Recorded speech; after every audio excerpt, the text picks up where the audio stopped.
Hey man, Josh from Mob here. Welcome back to another reaction video. Today we are reacting to how good was Michael Jordan actually. We're gonna see how good he was, you know what I'm saying? But if you're new to my channel, make sure you're liking the video, subscribing, and all things of that. And we'll see how good Michael Jordan was. Grab your snacks, food, beverage, and all things of that too. Yeah, make sure everybody locked in my channel. It don't matter who it is, your mom, your dad, your sister, brother, things, all of that, and your cat, your dog. Everybody needs to be locked in. And other than that, we're going to see how good Michael Jordan was. Let's get into the video. Yo, welcome to the stream, Zoe. Welcome to the stream. I appreciate you joining my stream, Zoe. Appreciate you. Michael Jordan scored 50 points or more in the playoffs 8 times, more than Kobe, KD, LeBron, and Wilt combined.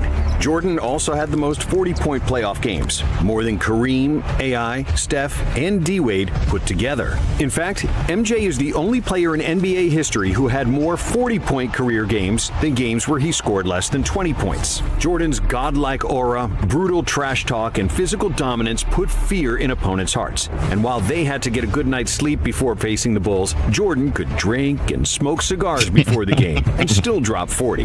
His airness made it look easy, and he proved it when the games were on the line. Game on the line, who would take the last shot? Me. 28 times Jordan scored the game-winning shot. I knew you were going to say that. 7 game winners in the playoffs. And MJ wasn't just a scorer. He had the most first-team all-defense selections ever with 9. He's the all-time blocks leader by a guard and has the most seasons with over 200 steals with 6. In 1989, when the Bulls lost their starting point guard, Coach Doug Collins made Jordan play the point, and he notched 10 triple-doubles in 11 games, averaging 30 points, 11 assists, and 9.5 rebounds per game. Between 1991 and 1996, MJ played 13 consecutive playoff series where he averaged more than 30 points per game, retiring with 6 rings, 5 MVPs, and a 6-0 record in the final. But despite his seemingly invincible legacy, Jordan did have some weaknesses. MJ led the NBA in field goal attempts 9 times during his 13 years in Chicago, and he was a bit of a ball hog, especially in his early career. Jordan also had some bad playoff games. Yes. And he certainly wasn't the most. Kobe was a ball hog too. So, Kobe and Michael Jordan game is basically. I'm pretty sure Kobe got his moves from Michael Jordan, if I'm not mistaken. But y'all let me know if I'm wrong or not. But I'm sorry for pausing the video. Some people said, "Oh, don't talk over video." And then when I try to pause the video, "Oh, why are you pausing the video?" It's a reaction video. It's like I do one thing, and then boom, somebody will say something about the other. So. My bad. Yo, welcome to the stream, Geometry. Welcome to the stream. I appreciate you on my stream, Geometry. Appreciate you. Most pleasant teammate. So, how good was Michael Jordan actually? We're gonna see. Is he really the GOAT? To answer that, we'll start with his genetics and God-given talent. Michael Jordan was supposed to be short. Nobody in his family was taller than 5'9", and as a high school sophomore, Michael was famously cut from his varsity basketball I knew about that because he was only 5'11". It sounds sad, but it's true. However, the Jordans were blessed with supreme athleticism. Just look at Michael's older brother Larry, who could dunk at 5'8". So, when an unexpected growth spurt pushed Michael to 6'6", he became unstoppable. By the end of his high school career, Jordan was averaging 27 points, 12 rebounds, and 6 assists. But despite his unreal speed and athleticism, young MJ was still an unpolished gem because he really only played 2 years of high school basketball. As a freshman at UNC, MJ averaged a modest 13 points, 4 rebounds, and 2 assists per game. He was the third leading scorer on the team behind James Worthy and Sam Perkins, and his fundamentals, ball handling, and confidence weren't yet at a super high level. But all that changed in the 1982 NCAA Finals, when Michael hit a game-winning shot against Patrick Ewing, winning the national championship. 18. Shot. Jordan. North Carolina has won the 1982 NCAA championship. Jordan said this was the biggest turning point of his career because after that, his confidence was through the roof. That turned my name from Mike to Michael Jordan. It gave me the confidence that I needed to start to excel at the game of basketball. In the next 2 seasons, Jordan continued his basketball education under Dean Smith and became a complete player. He averaged 20 points per game, was a consensus first-team All-American, and as a junior in 1984, he was named Collegiate Player of the Year. But based on his college career alone, it was hard to predict that Jordan would reach the pinnacle of the NBA. After all, many great players who came before Michael had far better college careers, including Kareem, Magic, Bird, Bill Walton, Bill Russell, Oscar Robertson, David Thompson, Pete Maravich, and a few others. Because of his relatively modest numbers in college, and because the 80s were the era of the big men, Jordan was selected third in the 1984 NBA draft, behind centers Hakeem Olajuwon and Sam Bowie. He's only 6'6", so how much can he really do? We wish he were 7'1", but he isn't. However, it took just 2 practices for the Bulls coach to call the general manager and say, "You didn't mess up the draft this time." On the first day in practice, my mentality was whoever is the team leader on that team, I'm going after him. And I'm not going to do it with my voice because I had no voice. I have to do it with the way that I play. When the season started, it took Jordan only 3 games to score over 30 and 9 games to eclipse 40. By the end of the first month, it was obvious that Jordan was supposed to be the first overall pick. While Olajuwon looked like a star, Jordan was more like a supernova. Surprised he wasn't number There was one. nobody in the league faster than him. It seemed almost unfair how he blew past opponents with just a single step, who had no answer for his drives to the basket. On top of his speed, Jordan was also the most athletic player in the NBA, with an unmatched vertical jump and hang time. When he drove to the cup, it looked like he was a fighter jet, and his quickness served as a runway for his vertical takeoff. When MJ raised up for a jump shot, it seemed like nobody was ever guarding him, because the laws of gravity didn't seem to apply to Michael. It don't look like Defenders it. could jump at the same time, but as they would inevitably fall down, Jordan would continue to float in the air and shoot completely unbothered. How's the transition been from college to the NBA? Well, I think it's been pretty easy. Thanks to his high-flying feats and insane dunks, Jordan quickly became the most popular player in the NBA. So it only made sense that in 1986, he got voted to the All-Star game, despite playing just 3 games up to that point due to an ankle injury. And that same year, in the playoffs, he set a playoff scoring record with 63 points against Boston. But it was an incredible, Nice. incredible playoff performance. I've never seen it before, and I had never seen it after. That wasn't Michael Jordan out there. It was God disguised as Michael Jordan. As if MJ wasn't doing enough already, Hey. in 1987, MJ led the That's NBA in pretty scoring far. with 37 points per game, which was and remains the 5th best scoring output ever, behind only Wilt's insane scoring feats of the early 1960s. I just want the franchise and Chicago Bulls to be respected as a team. It's very hard for something like that to happen, but it's not impossible. Yeah. Meanwhile, Jordan was miserable. Despite all the fame Why? and individual accolades, he was always losing. In his first 3 seasons, MJ only won 1 playoff game, despite being the best player in the league. But after the Bulls GM Jerry Krause drafted Horace Grant and Scottie Pippen, his life would change forever. In 1988, MJ averaged 35 points on 54% shooting, with 6 rebounds and 6 assists, winning his first career MVP. Because he also led the NBA in steals with 3.2, plus 1.6 blocks per game, Jordan won the Defensive Player of the Year. And he is still one of only 5 players ever to win Defensive Player of the Year and MVP. And after the 1988 Nice. dunk contest against Dominique Wilkins, Pretty nice. which is considered by many to be the best of all time, some people already started calling him the best player they have ever seen. That's got to be a 50. But none of that mattered, because the most important thing to Jordan was winning. And now with Pippen and Grant on the team, the Bulls had their first 50-win season since 1974. Chicago then finally advanced in the playoffs, winning the first round over the Cavaliers, with MJ averaging an insane 45 points per game. However, in the second round, a more experienced Pistons team defeated the Bulls pretty easily, 4-1. It was proof that individual greatness doesn't translate to playoff wins, a lesson Jordan had yet to learn. But Was that when Ben Wallace was on the Pistons? I don't know if that was when Ben Wallace was on the Pistons. I might be wrong. Y'all let me know. that didn't make him any less entertaining to watch. In the 1989 season, Jordan hit his first legendary shot in the NBA, simply known as the shot. A shot on Elo. Good! The Bulls win it! They win it! Set the Cleveland Cavaliers In the second round, the Bulls got past the Knicks, but they again fell victim to the Pistons, who Damn, they playing Bell to ass. And in 1990, it was more of the same. MJ led the NBA in scoring and steals. He was super efficient, but the team couldn't get over the hump and get past the Detroit Pistons for a third consecutive year. In his first 3 years in a row, MJ had won 5 playoff series and lost 6, with an overall playoff record of 25 wins and 29 losses. So after that third loss to the Pistons, the media started doubting Jordan, questioning his ability to play team basketball, and wondering if he was only concerned about himself and his numbers. And in a way, they were right. In the 80s, he was often trying to score out of double or even triple teams, ignoring his wide-open teammates. In 1989, he was a capable passer, averaging a career-high 8 dimes per game, but Jordan always looked to score first and pass second. And he wasn't like Magic, Jokic, or Doncic, who manipulate defenses with their eyes and fake defenders into wrong coverages.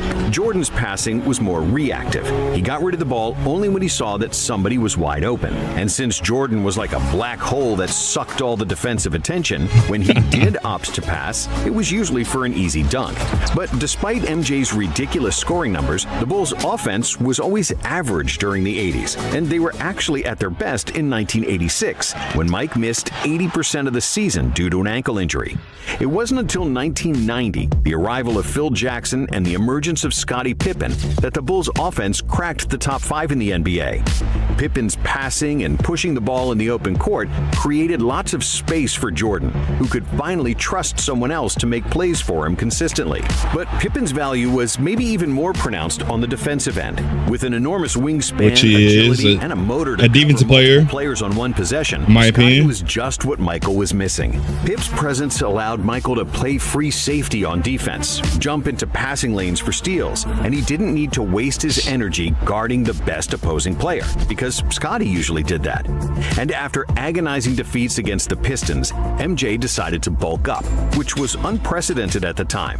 Players didn't spend much time in the gym, and if you look at all the players in the 80s, they looked lean, but hardly anyone was super muscular. So when MJ returned for the 1991 season, he was still super quick, athletic, and could contort his body in the air like no one else. But this time around, he was also much stronger, which allowed him to absorb contact better and bully smaller players with his size. What also helped Michael was the arrival of coaches Phil Jackson and Tex Winter, who instituted the triangle offense, which was based on cutting in open spaces and playmaking out of the post. If executed properly, the triangle was believed to be the most optimal offense to optimize spacing. MJ didn't have to bring up the ball all the time and force his shots, and he was receiving the ball closer to the basket, where he'd bully smaller defenders and dominate like never before. Even though Jordan was phenomenal from the moment he stepped into the NBA, in 1991, he was at his best, and he won his second MVP award. The 91 Bulls had the best offense in the NBA, and they crushed the opposition in the Eastern Conference. They swept the Knicks, beat the 76ers in 5, and then finally got their revenge against the Pistons. This time, it wasn't even close. I know he liked Detroit that. was on the decline after 3 straight NBA Finals trips, while the Bulls were ascending. MJ swept Isaiah and the Pistons, who famously left before the final buzzer of Game 4, refusing to shake the Bulls' hands. We finally got over the hump of the loser's mentality. We were starting to become a winning franchise. And you know, the sky was the limit. But in the NBA Finals, another legend awaited, Magic Johnson. And it seemed like the 5-time NBA champion still had the upper hand when the Lakers defeated the Bulls at home in Game 1. That is, until Phil Jackson made the adjustment to have Pippen guard Magic, which turned the series around. And in Game 2, Jordan dazzled the world with another iconic move, switching hands mid-air to score an acrobatic layup. He got that in his bag. The Bulls won the next 4 games, and at last, the championship. Jordan's hunger for an NBA ring was finally satisfied. Throughout the playoffs, MJ averaged 31 points, 8.5 assists, 6.5 rebounds, 2.5 steals, and 1.5 blocks, shooting a career-high 56% from the field. Jordan is the most talented player in the NBA. by far. And the 1992 season was a continuation of peak form for Jordan and the Bulls. Another scoring title with super efficient shooting, first-team all-defense, and another MVP for his airness. The Bulls once again had the best offense in the NBA and won a franchise record 67 games. Chicago reached the finals against the Trailblazers, and the media pushed the narrative that Clyde Drexler was win another better one? than Question mark? Jordan, because Jordan is not a good outside shooter. So MJ responded by nailing 6 threes and 35 points in the first half of Game 1, which was a finals record for both threes and points and a half, in what will forever be remembered as the Shrug Game. And even though Portland tied the series at 2 apiece, the Bulls were just too good, and they won the series in 6, with MJ averaging 36 points in the finals. After the second finals and the Dream Team experience in Barcelona, Pippen and Jordan came into the 93 season with an empty tank. The Bulls weren't as dominant in the regular season. But even though he was tired, MJ still led the NBA in scoring, which was his 7th scoring title in a row. And he also led the league in steals. Chicago made it to a 3rd consecutive finals, where they faced league MVP Charles Barkley and the Phoenix Suns, the best team in the regular season. Barkley was also the best player on the Dream Team, and when he won the MVP, many people believed that he could be an even better player than Michael, which pissed off Jordan. But because of the Suns' inexperience and Barkley's nasty elbow injury, the Bulls won the first 2 games on the road, and it seemed like it would be smooth sailing to the next title. However, the Suns weren't going away that easily. They won games 3 and 5 in Chicago, and they could have won game 4 too if it wasn't for Jordan. That motherfucker would not let me win that game. The Suns with 55 points, the second highest scoring game in NBA Finals history. And Michael just outplayed me. That was probably the first time in my life that I felt like there was a better basketball player in the world than me, to be honest with you. After 5 games, it was 3-2 for the Bulls, but the remaining 2 games were to be played in Arizona. In Game 6, the Suns had the lead throughout the 4th quarter, but Jordan kept the Bulls in the game, and everybody expected Jordan to take the final shot to tie the game. But MJ wasn't the same stubborn player as before, and he gave up the ball early to set up an open shot for John Paxson.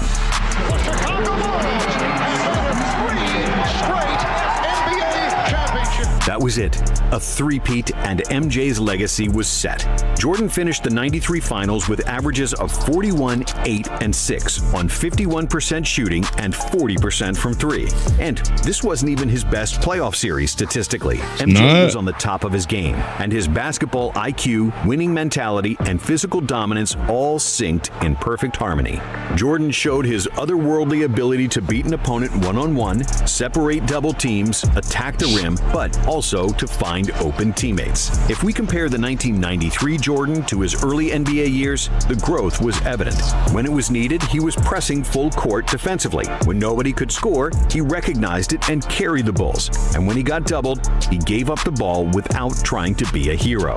In terms of basketball skills, Jordan was physically a much stronger player who became a master of footwork and post-up game. When he reached the desired position with his back to the basket, he'd turn and stay in the air for what felt like an hour longer than his opponent, only to hit a patented turnaround jumper clean as a whistle. Saying an hour is crazy. Anyone doubting him were long forgotten. Everybody knew he was the best player alive, and many believed after that three-peat, he was already the best of all time.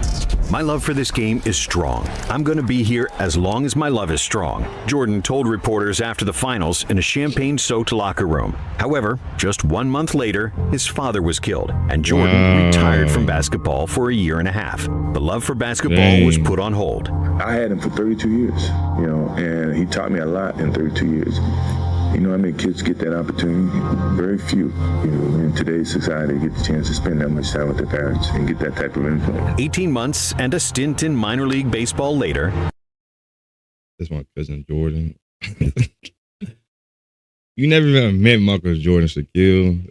And the itch for the game became too strong. So Jordan released arguably the most famous 2-word press release of all time. It came in a 2-word statement, which is now just begging to have a Nike campaign built around it. Quote unquote, I'm back. and it didn't take Jordan too much time to show that he was still the god of basketball. In just the 5th game after his return, he poured in 55 points against the Knicks in the infamous double nickel game. But overall, MJ struggled with his shot, shooting a career-low 41% from the field. And it turned out that playing baseball for a year and a half took a bite out of his greatness. Even the best players need to practice. And in the second round of the playoffs against Orlando, things didn't go according to plan. Even though Michael averaged 31 points on 48% shooting, the Bulls weren't as strong inside. Horace Grant, who used to be their starting power forward, was now playing for Orlando. And together with a young Shaq, the Magic simply outmuscled the Bulls in the paint. Many people will say the Bulls lost in '95 because Jordan wasn't in peak form after his baseball hiatus. And there is some truth to that. But Jordan actually averaged his usual numbers. Really, basketball is just a team sport, and they lost because Orlando was much bigger and deeper than them. Thankfully, the Bulls management knew that too. Last week, the Bulls announced the acquisition of a player many people consider the most controversial basketball star in the NBA. They added Dennis Rodman to the team, the best rebounder of all time, and one of the fiercest defensive players ever. I don't care. Whatever. What's up?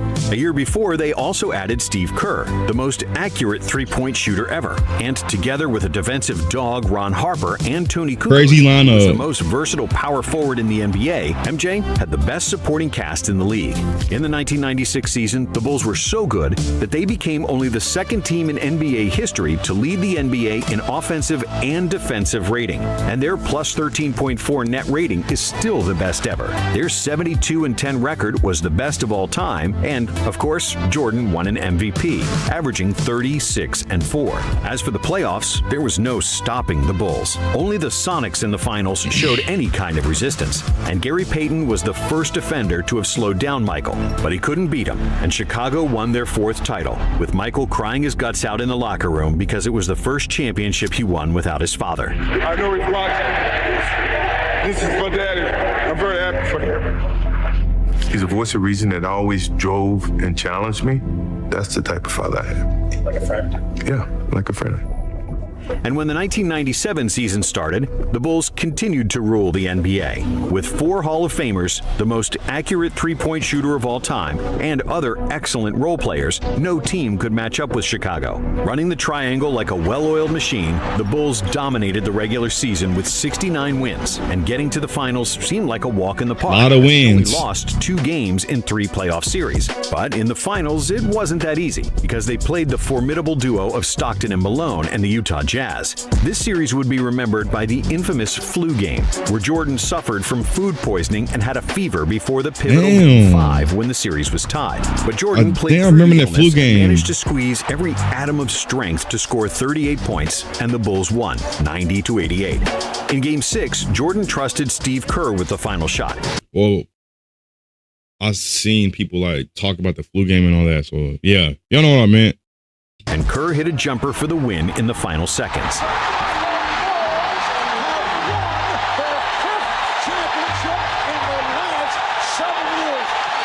However, when the 1998 season started, the Bulls were running on fumes. Pippen had injury problems and disputes with management, and Rodman was more reckless than ever. But they still had Michael.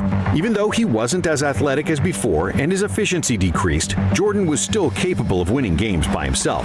The Bulls finished with 62 wins despite Pippen missing half the season, and that's why Jordan was they had 69 at first. MVP for the 5th time. Well, in the other playoffs, time, the Bulls survived the Indiana Pacers in the Eastern Finals, winning Game 7 by 5 points. And then, in the finals, Utah awaited again, hungrier than ever. In a tough defensive series where neither team scored 100 points, Jordan proved his clutch factor once again, hitting arguably the most famous shot in NBA history over Byron Russell. Jordan, open, Chicago with the lead! 6 championships in 8 years, with 6 awards for the Finals MVP, and Jordan achieved basketball immortality. And if this is the final chapter, what a way to close the book.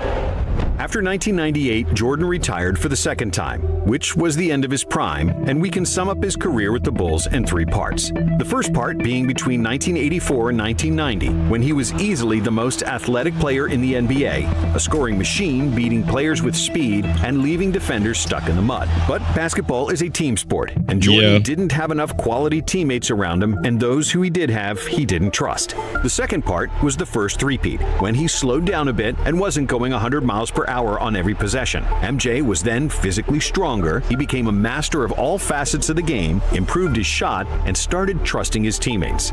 And then came the second three-peat, where the Bulls had the deepest and most versatile team in the NBA. The Bulls with Pippen, rookie Kukoc, and Kerr won 55 games in the 1994 season, and they played without Jordan, Rodman, and Harper, who was maybe the most underrated teammate MJ ever had. When they all got together in 1996, it was game over for the league.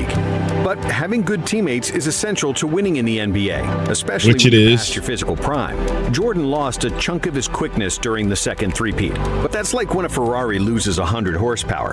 It's still faster than almost anything else on the road. And that answers the question, how good was Michael Jordan actually? Even when he wasn't at his best, Jordan was still the best player in the league. If you divide his career into 3 parts, each part would suffice for a Hall of Fame career. In his first 6 seasons, Jordan didn't win a ring, but he was the most electrifying athlete the NBA had ever seen, with unreal stats and winning all possible accolades. The first three-peat was Jordan at his best, showcasing a level of basketball that's rare and few, if any, have touched.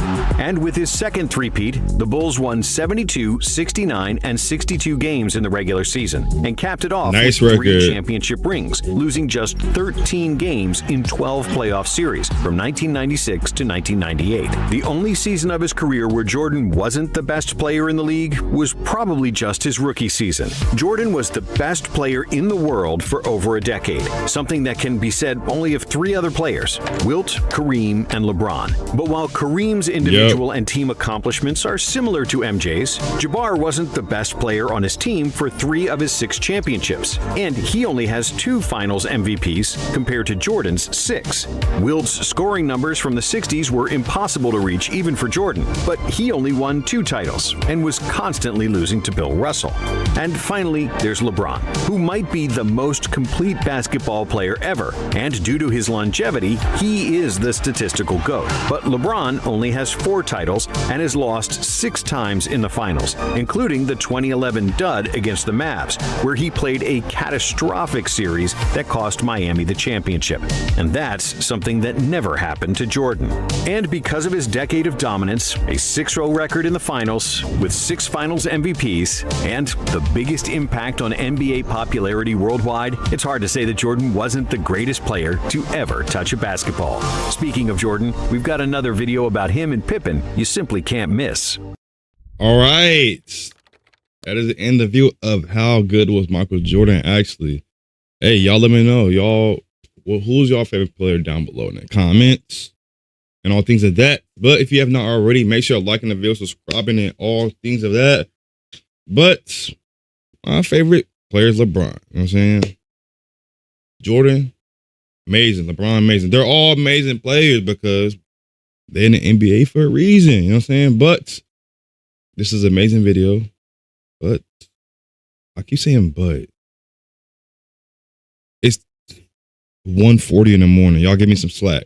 You feel me? Y'all give me some slack. But let me know what other videos y'all want me to react to down below in the comments. And other than that, I'll see y'all on the next video. I love y'all, Josh Mafia.